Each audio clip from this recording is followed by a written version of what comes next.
Ja nii alustame selle kinnistu uut kaevu.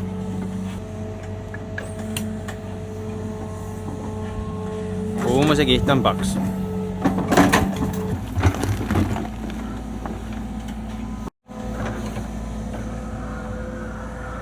Vana tiigipõhi.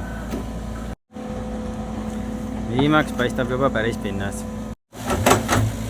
Ja umbes 4 minutit hiljem on kaevus pool meetrit vett ja pinnas väga pehme ja valitsemisohtlik.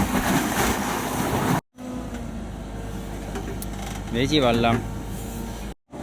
Sekundite küsimus, kas saab enne torni sisse, kui asi kokku variseb?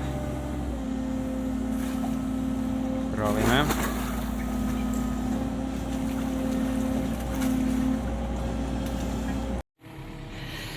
Nii, ja oleme jõudnud faasi, kus teeme veel väljaspoolt ka tihendused ja siis on meie 3-meetrine allikakaev valmis.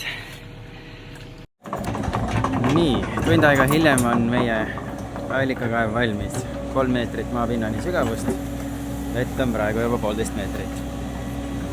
Tihendused on tehtud kõikidele raketele, et vesi tuleks kindlasti põhjast, et see paks kuumuse kiht ei hakkaks meie vee kvaliteeti mõjutama.